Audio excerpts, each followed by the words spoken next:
Morning, this is Divya Shri for SIMC Voices.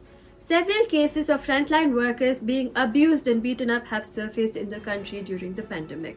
There are reports of violence in the Assam's Hojai, where a family member of a deceased COVID victim has been recorded brutally beating a doctor. And in Pune, Maharashtra, a family of a patient attacked a doctor and vandalized his hospital, enraged by its payment policy of charging fees before initiating the treatment.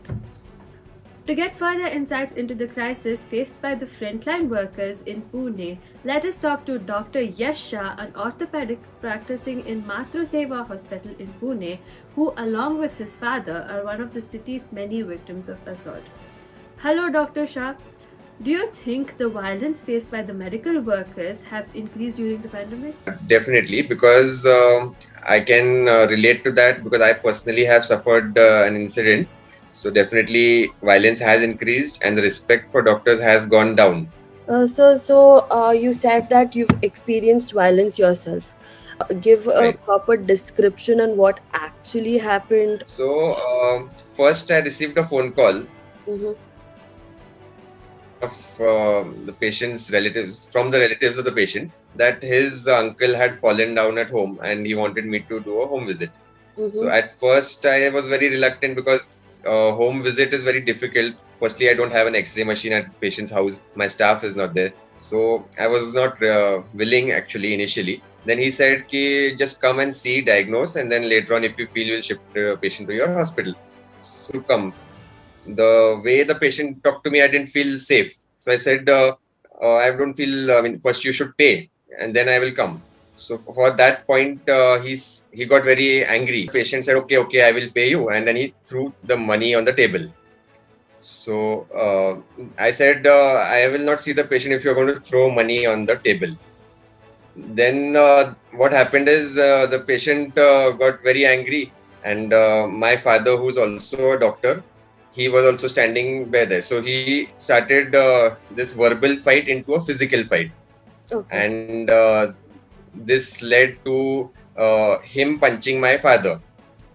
So all this was recorded under CCTV, and luckily one police happened to pass by that time at the same time. So we immediately complained to the police there, and then the police was himself the eyewitness, and the patient didn't stop at that. They started breaking the hospital glass as well and all. Agitated by the assaults, the Indian Medical Association IMA has reportedly appealed to the Prime Minister and written to the Union Home Ministry demanding a central law containing sections of the Indian Penal Code IPC against healthcare violence. The apex medical body took to streets to protest on June 18 against the assault of doctors while raising slogan of Save the Saviors in response to the violence seen in the state of Assam, Bihar, West Bengal, Delhi, Uttar Pradesh, Karnataka and other places. So our aim is that we should have one central act against this violence against the healthcare workers. So in the central act, few states they have adopted this act against violence against the healthcare workers. But there are deficiencies in that act. They have written that imprisonment for 2 years, and at the same time they have written that it is a bailable offense, non-bailable offense. Sorry.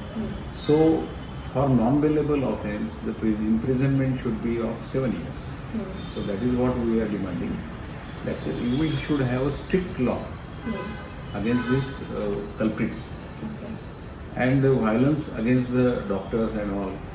The law is there in India, in various states, in our state also. There is a 2010 PVDP, that is Prevention of Violence, and this act is there.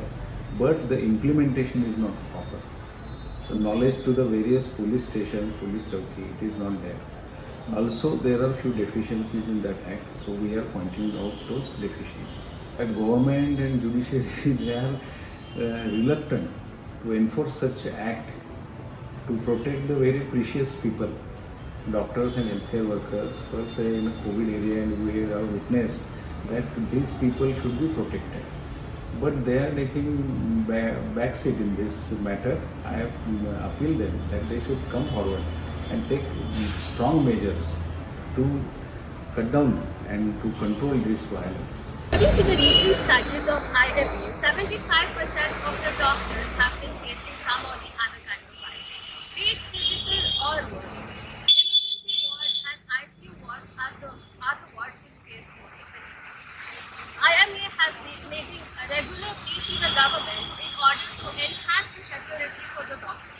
But the government seems to give a text.